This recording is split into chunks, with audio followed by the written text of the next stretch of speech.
Hello, everyone, and welcome to the Possibility Partners TV show. I'm your host, Ande Lyons, also known as the Chief Possibility Officer, or you can call me your CEO buddy. And I am here every Tuesday at 1 p.m. Eastern, sharing the most amazing, brilliant, and divinely Andelicious folks, entrepreneurial adventurers, I call them, who are sharing their expert wisdom, advice, and insights to help you and your business grow and thrive and hum along. I call it Andelicious Advice for Entrepreneurial Adventurers. Thank you so much for joining us today.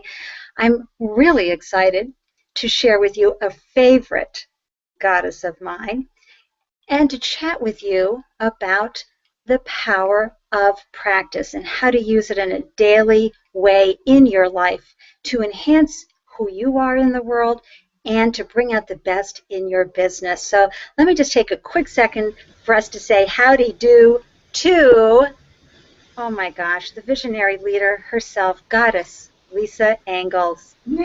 Hello, Ande Lyons, an equally delicious, gorgeous goddess.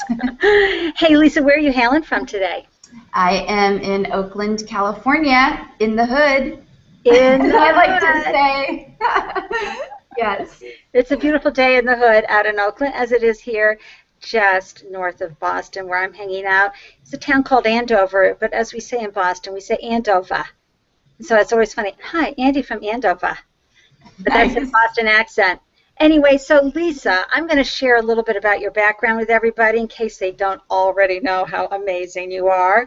And I'm going to keep the camera on your gorgeous face and beautiful smile while I read these impeccable words. Lisa Engles is an evolutionary entrepreneur and visionary coach, author, speaker, and consultant. She is the founder of Inner State Coaching, that's interstatecoaching.com, where she helps people who feel like something has to give to find their internal compass so that they can make decisions that help them regain momentum and awaken to their highest potential. Lisa is committed to using her gifts of connecting and communicating to reach a worldwide audience through her Google Hangouts. She has two of them, everybody, The Power of Practice and Hangouts with Visionary Leaders. I've been honored to be a guest on one of them, and I have to tell you, it's a wonderful experience, so please go watch them. Lisa believes that humanity is collectively experiencing the symptoms of awakening, but is largely unaware of how to navigate through the turmoil and upheavals. Boy, is that the truth. Her Hangouts address the inherent challenges and opportunities of the consciousness shift, while also offering innovative ideas and practical resources and tools for the journey. Oh my gosh. I gotta say, she's just remarkable and necessary during the times of changes and shifting that are happening for so many of us. One of the things I love best about Lisa, not just her charming smile and incredible spirit, and she's so engaging, it's just that she really deeply, deeply cares about you, your success, and the planet and the sustainability of the planet. And she really monitors what's happening and what's going on, and I feel like she filters and brings it down into something more coherent and easy to understand for the rest of us. I ran into Lisa at a conference in April, Marsha Weeder's Wealthy Visionary Conference, and it was the best meet cute, if you know that from Hollywood terms, I've ever had. We were sitting together, we were going through these really great enlightening processes that Marsha brings you through, and we're gazing in each other's eyes and sharing. And after that was all done, we come to find out that we're both on Google+, and I had just seen her amazing post that Ronnie Bincer had shared, and we had this like, oh, moment. And maybe you saw the picture in the event invite of us snuggled up to each other. It was such a great moment, and we were so thrilled to meet each other. It was filled with serendipity, which is always fun. And it was just great to meet you, Lisa. So I just wanted to take that moment to share with everybody. Oh, no, it was so great to meet you too. And it was just, yeah, it was one of those things where it was this accidental hangout in real life, hurl, as we say here in Google+. And to be sitting next to you, and you had this radiating energy. And I remember that moment you were actually talking to the woman behind us saying, you should really do Google Hangouts. I have my own show. I'm like, wait a minute. I know. Who is this woman? I've already talked to her. I'm like, huh? Oh, That was so great, like, to just in a room of 400 people to, like, sit right next. We would just happen to sit right next to each other. It was so cool. Right, and to be, meet someone who understands this platform and is using it to share their gifts with the world. It was very cool. Lisa, how long have you been an entrepreneur, and what was the catalyst? What compelled you to leave the work of being, reporting to a boss, so to speak, and being an employee and turning yourself into an entrepreneur and embracing this lifestyle?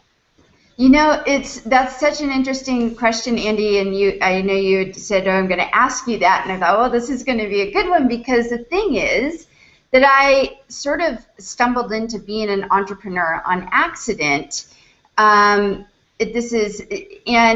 for a while navigated between being an entrepreneur and being an employee at the same time, because my early years in my 20s, I was a personal trainer, and I was really passionate about physical potential, and little did I know that the gym that I was working at I was not an employee there. I didn't know. I was like 20 years old, right? And I was an independent contractor. I had signed the thing that I'd be an independent contractor. I'm like, woo, I'm making $20 an hour. Wow, these paychecks are great. And it came to tax time, and I went to H&R Block as a 20-year-old, and the woman is like, you are not an employee. You are a business owner. I'm like, I am?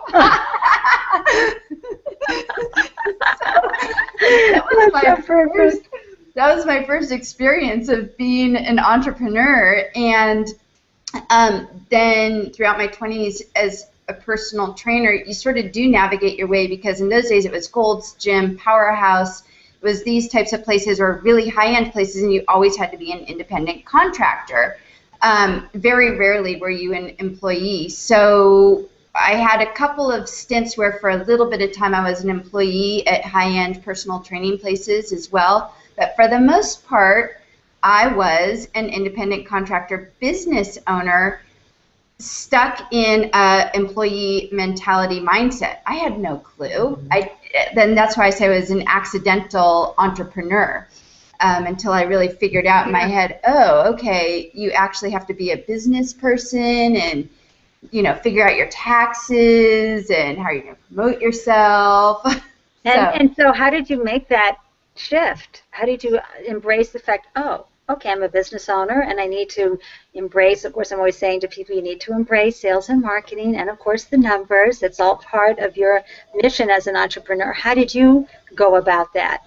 Well, I was a renegade through my 20s and most of my 30s, because I was like, screw it. I'm just a coach. I just coach. That's what I do. And I'll figure this stuff out. And I just pretty much did things on the fly. Well, then when I got to my mid-30s, I realized, if I want to retire or want to have a little bit of some cushioning here when I'm in my 40s and 50s and 60s, and I don't want to be doing this the rest of my life, I better figure out how to do this business thing. So it was sort of just this wake-up call of, wow, if I get my act together here, I think I can really do something good. And so it was more about out of necessity that I figured it out and said, okay, I need to change my mentality, because in the realm of health and fitness, there are so many people are independent contractors, and for years and years, everybody just had the employee mindset.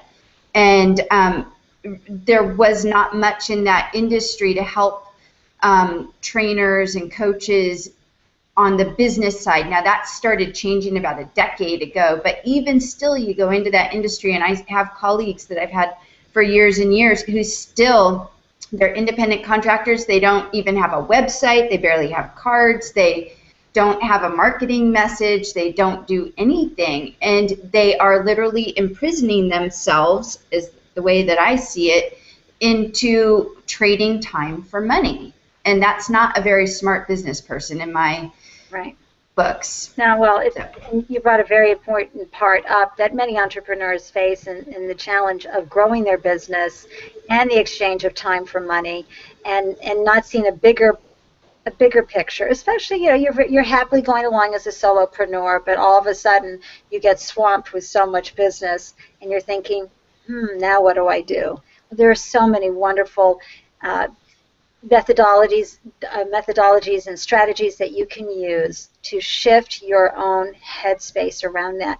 Now, Lisa, how is it that you tuned into this peak performance? Because I know you've had a little evolutionary ride yourself, and it's something I love to tell folks in the entrepreneurial journey is stay open to how things will evolve for you. Because you start off with one idea that seems like, that's it, my whole life, I'm going to be doing that.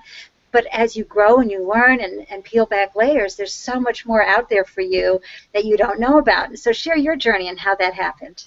Yeah, it was a really, like you said, as I look back on my journey up to this point now where I am, it all makes sense how it unfolded for me. Of course, when I was in it, I was like, what the heck is going on? What am I doing? And I look back now, I'm like, oh, it makes perfect sense. Well, so my passion as a young person was running and triathlon, and I was obsessed with peak performance and how I could achieve peak performance. So naturally, I studied exercise physiology, kinesiology, went to school for that, got my degree in that, and went into personal training and health and fitness so I could really immerse myself in how do I achieve my highest physical potential and how do I help others achieve their highest physical potential. Along the way, I've always had been interested in that mind-body connection, but it became really clear to me in my late 20s that working with clients, and no matter how many certifications I had and how many classes I took and what exercises I had my clients do, a back issue or a knee issue or a shoulder issue would keep reoccurring, and I knew that there was a mind-body connection to it. And so that was when I shifted from just being interested in my coaching for physical potential into human potential. And the human potential movement, for those who might not be aware, is really more about personal development and what's going on in your head space and how that affects us in our world. So I moved from the physical potential to human potential in my coaching. And then in my mid-30s, I really realized, wow, it's not just about physical potential and human potential, but what is our social potential when we as individuals achieve our human potential collectively? How do we achieve our social potential and global potential? And so that sort of has been the progression of me as a coach in the work that I do. In a nugget there. I love it. There's a new pyramid now for awareness. It starts off physical, then human potential, and then social potential. I love that, Lisa. Right. Now, as you know, folks go off, whether it's on purpose or accidental, or they get laid off, or something happens, and they enter the entrepreneurial journey.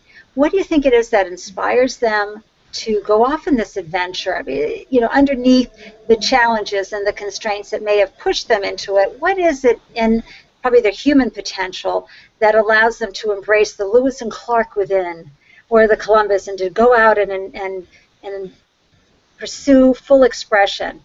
Yeah. And again, a lot of times it may not be conscious that they're doing it, but what do you think are some of the core ingredients that allow them to do that and have the courage to do that? Well, I think one of the things that's emerging now, or one of the archetypes that's now emerging, is the evolutionary entrepreneur. And the evolutionary entrepreneur has a deeper sense of purpose and meaning for what it is that they're here to do in the world. So I think that we're seeing a rise and emergence of the evolutionary entrepreneur, people who are like my mom, who's a nurse and been a nurse for 40 years, and she's like, I can't do this anymore, and I know even though I'm almost 70, I have something big to share in the world, and I want to shift. And I think people are feeling that, even though they might have been in a corporate world for 20, 25, 30 years, they know within themselves that they have something bigger to give in service to the world. And I think that oftentimes that's hard to define for us. Well, I know that there's something in me, but what is it? That takes a little bit of work and a little bit of, inner excavation. Can I just say a woohoo for your mom? I mean, folks, please know it is never, ever too late to pursue your entrepreneurial dream. No matter what age you are, you have something to share. It's not a young person's game. I know when I turned 50, I thought, oh, that's it. No more businesses for me. That's a young person's game. And then I looked around and I went, oh, geez. There's Louise Hay was saying, oh, my gosh, I'm entering the best decade of my life. I think it was her 85th year at the time. It's, you always have something to share. You might just share it differently than the hustle of a 30-year-old, but you have it in you. I just wanted to throw that out and remind everybody. Absolutely. What do you think about that, Lisa? Oh, I totally agree.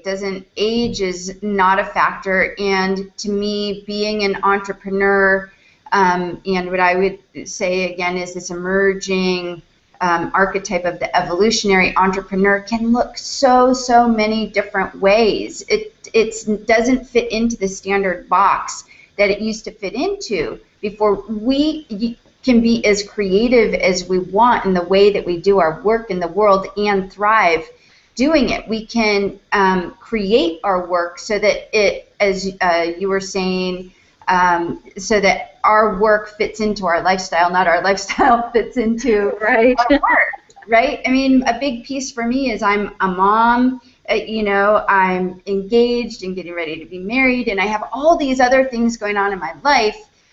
And I don't want to be bound by, I have to work in these hours and it has to look this way. And that's why the internet space and Google Hangouts and Google Plus has been such a great platform for me in building my business.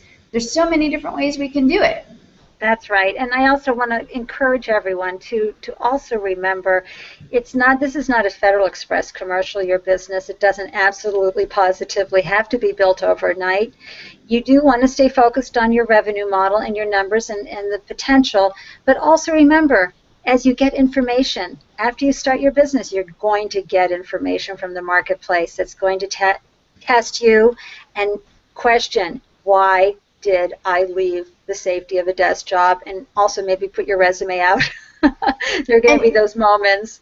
Totally. Right, and to go on that, that's just the journey. That's the journey that we all need to take if we're moving into this space. And I would venture to say that it's just the journey in general, and to know that we are going through a collective awakening and a collective process right now. So that I can tell you my stories, all the stories I have, and you can tell me, Andy, your stories, and I bet that there's a lot of core similarities in the themes, and that's because we're individually awakening to our highest potential within a collective that's also awakening to its highest potential.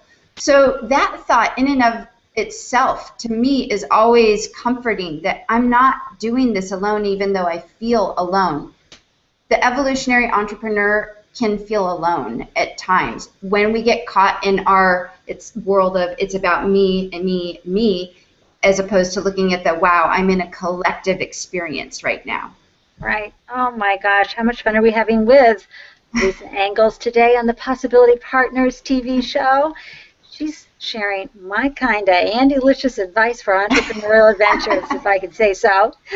Please be sure to visit interstatecoaching.com, and we love comments, we love questions. I just want to take a second to just send some wonderful mwahs.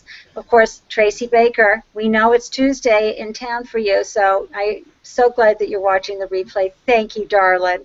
And also to Roy and Heidi and Cherie, and all the wonderful people chiming in today and saying hi in the comment threads. Thank you so much. Christine, Cheryl, I'm just going through here very quickly. Thank you, Richard O., everybody for watching. Remember, I'll be posting the link so you can join us after the show ends for the afterglow party, as Lisa calls it. Lisa, yeah. when we're having days, whether it's collective consciousness or our own consciousness, when we're having days that it's hard to get out of bed, when we're feeling mighty discouraged, and our family and friends are all looking at us like, can't you just go get a job? I mean, I hate to watch you suffer. What are some of the ways that we can stay tuned in and turned on to this journey, this entrepreneurial adventure? Well, I think one of the things is to know that that's part of the journey, is those ups and downs, the ebbs and flows of how we feel, and to embrace the beauty of the pain, to embrace those times of feeling a little bit sorry for ourselves or just feeling down is a part. It's an essential part of the experience. So first and foremost, embrace it and don't label it as bad or good. Like it isn't. It just is. It's not either way. And when we do that and accept it and allow it and allow ourselves to feel the feeling, allow ourselves to experience the experience, an amazing thing happens. And that is that it dissipates through us, because we've accepted it. Right. So that would be a practice in and of itself, to like stay tuned in and turned on, as you're saying, Andy, is just to experience the experience, feel the feeling, and love it for all that it is. And it's not your typical, stay focused on the positive or whatever. Right. No. Yeah. I think I agree 100% with you. When you embrace doubt and fear and mix them into your chocolate cake batter, which is my favorite way of blending things, and just think of it as the baking soda. It tastes terrible on its own, but when you blend it in, it really is the secret ingredient to your cake rising and tasting delicious later. And, the entrepreneurial adventure is like that as well. And I love the fact that, it dilutes the hold that doubt and fear can have on the entrepreneur, because you're like, okay, I hear you, fear, I hear you, doubt. What other things can we remember? What other powerful practices can we remember as entrepreneurs to help us stay on the journey? Well, I think one of the most powerful practices that I've espoused over the years, and this would be whether you're an entrepreneur or not, is to question our own beliefs. We're so conditioned to believe that our beliefs are true and real and fact and factual. We were never really given, we were always told what to think, but we were never really taught how to think. Nice. And as a piece of how to think would be questioning the truth of our beliefs. If you're in a moment or in a situation or circumstance where you're having thoughts and feelings that are anything other than, yes, I'm totally in this and going in the right direction, whatever, or you're feeling frustration, or you're feeling triggered, that's always my cue to question, what am I thinking? What is the belief behind that thought, and is it true? And begin to explore that. It's very easy for us to point the finger and go, Andy, you know what? What you believe is not true. Look, and then I lay out my facts of why what you believe isn't true, but I never turn the finger back on myself and go, but is what I believe really true? Ande says that the truth is that no belief is true. Now that's a little twister for you. And again, we're all carving our own way. I mean, if there really is no blueprint for your success, there are strategies and solutions and tools and resources that you can bring into your unique adventure, right, Lisa? But it's not, it isn't something that you can duplicate that someone else is doing, other than perhaps, how to use the Excel spreadsheet for your 12-month cash flow, or how to use Canva or PicMonkey, as good tools for implementing your strategies. Right, Lisa? Yeah, absolutely. I mean, and we were just talking about in the green room before about email and email lists. And, if you have this belief as an entrepreneur that you have to do email campaigns all the time, in order to XYZ, because everybody has told you that. This is, again, we're told what to think, but not how to think, without questioning for yourself, but does that feel good to me, and is that true for me, and does that align with me and my values and who I am as an entrepreneur and how I engage with my audience? Without questioning that, then we end up doing something, and I'm just using this as an example, like do these email blasts, and then we feel sort of not aligned with it, and then it energetically doesn't even align with our business, and people feel that, and then we're wondering, well, how come everything's not working for me? Well, it's because you didn't stop to question, should you really be doing emails marketing for your business? Yeah. For me, no. I should be on Hangouts and Google+. Right, and everybody's different. It's the same thing with just being online, period.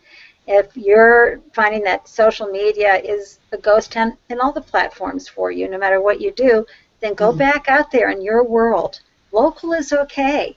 And meet people and share and exchange, because I really think it's the human connection at the end of the day that matters most in sharing your business. I don't care whatever it is, because it's you. It's your energy that you're bringing. Lisa, you have a wonderful, wonderful program now you've called the 5 Practices of the Awakened Visionary. Share. share the practices. Okay. Well, tell us about it. Yeah, tell us about it. Yeah. It's pretty cool. So I believe that there's 5 practices of the Awakened Visionary, as you said, and these are the categories of the practices. The practices are how to think with the mind of a visionary. Just like I said before, we've always been, told what to think, but have we ever been taught how to think? So one of the practices would be to think with the mind of a visionary. The other practice would be to see with the eyes of a visionary. Very, very different way in seeing the world and your reality when you see with the eyes of a visionary, and communicating like you do, Andy, so amazingly well with the voice of a visionary. And the communication piece has to do just as much with your internal dialogue as it does with your external dialogue and what you're listening to and how you're speaking. So that's a third practice. A fourth practice is how to connect with the heart of a visionary, which you also do so amazingly well. Thank you. Let me just let everybody know that I'm very grateful for these kind remarks from Lisa. Thank you. Yeah. And then the last practice or set of practices would be how to act, or how to take visionary action. We know that as an entrepreneur, to get anywhere, to move your business along, it's all great and dandy to have it all set out on a business plan out in front of you and a spreadsheet out in front of you, but unless you take consistent action even on those things that aren't really your favorite things to do, nothing's going to happen. But taking visionary action looks very different than just taking action. I love that. I love every one of those points. You can see why working with Lisa is amazing. It'll take your business to a whole new level. How can folks work with you, Lisa? Yeah, you can contact me or find out more about me by going to innerstatecoaching.com. It's the easiest way to get a hold of me, or find me on Google+, or email me, lisa@innerstatecoaching.com. Yay. Yeah. Yay. So I want to bring up, of course, we have this wonderful tool in Hangouts, and it's called the comment tracker. So I've got this little thing, a piece of technology that I load and very carefully load, and it just changed, by the way, today. You got to stay flexible online. And these wonderful comments, I'd like to share a few of them. Here's Heidi, and she shared something really great. She's a multitasking goddess. What can I tell you? Listening while cooking and running from the kitchen to the computer. I would love to comment much more, but this is a lovely quote. Challenge your own beliefs, which you think they are the truth. We always need to remind ourselves of that, even if we have already embraced that practice and understood how important it is. Wow, is that true? You know, it really is a daily reminder. Okay, I'm going to go like that. Okay, and then I go like this. Ta-da! There I am. Sorry, folks. And but it's important. Just because you think you conquered it that day, like it's gone forever, no. Right, Lisa? Things don't always go. And that's part of a daily practice, too, is to remember, oh, I'm going a little bit deeper in this exploration. Absolutely. It doesn't end. That's why it's called a practice. It's something you do over and over and over again. I love that. And then Christine says here, so true. As entrepreneurs, we need to know what works for us and our audience. Oh boy, that's the homework as an entrepreneur, and that's why the blueprints don't work, because how we communicate and engage with others is completely different, right? My daily practice goddess? Oh, yeah. Yeah. Absolutely. Absolutely. And Yes. and then Richard, he really liked your comment. Staying tuned in and turned on is such a fun practice. Yes. It sure is. Well, folks, you all know how to reach Lisa. I have all the information in the event invite. And she just brings a whole nother level of understanding and growth, because the entrepreneurial journey is it's a spiritual journey at the end of the day. You're getting a deeper relationship with yourself. So even though you're crunching numbers and coming up with marketing strategies and implementing and meeting those goals and milestones that you've set for yourself, there still is the inner practice of how you are in the world. Any last thoughts about that, Lisa? I totally agree, obviously. It is so much about how you are within. It's the name of my business, Interstate Coaching. It's how we are within so that we can bring our gifts out to the world. So, yeah. Absolutely. And I don't know, Lisa will probably never say this, but I'm telling you, if you or any group you belong to wants an impactful speaker, she's your gal. She gets up in front of us on a stage, as you can see on her Hangouts when you watch them. She captivates and enlightens people in a way that keeps them clapping and begging for more. So, Lisa, that's just a shameless plug I had to do for you, darling. Thank you, Andy. Entrepreneurs, I'm here to say that you are not alone. I am only one email away. Your journey needs some hand-holding sometimes, or someone to brainstorm or strategize, problem solve with, or someone just to lift you up. And I want all entrepreneurs who are listening to the show today to know that through Thursday, July 31st, it's 50% off my Andelicious advice. This is where I do my CEO buddy call. Half hour, I'm yours, all my best information. And really one of my gifts is that my ability to really get who you are and then combine it with what your business is and how you both are in the world, to give you customized strategies and solutions to help you through whatever it is you're going through. I'm highly solution oriented, so I love taking complicated problems and organizing them into sensible solutions. Just saying. Thank you, everyone, for tuning in. I know you took time out of your day to join the lovely goddess Lisa, and I wave Lisa. Thanks, everybody. I'm like, am I on? Am I on? And for those of you who joined us live, we are always so grateful that you are here commenting and sharing your essence and your energy. We feel it here in the room. Thank you. And for those of you who are watching on the replay, share your ideas, your thoughts, your comments. We'd love to know. We're here to help. Lisa and I, again, we're both just an email away to help you pursue your entrepreneurial journey. Next week, I've got to tell you, next Tuesday, 1 p.m. Eastern, I have the transformational goddess, and her name is Sean Vanderleek, and she helps people transform in their lives and their personal journey as well as their entrepreneurial journey. So I'm really excited to have her here. Thank you all for having the courage to share your gifts with the world and for joining me here today. I'm wishing you an Andelicious week and sending you much love and blessings. Mwah! And I'm going to go put the link for the room right after I hit end broadcast right now, okay? Bye.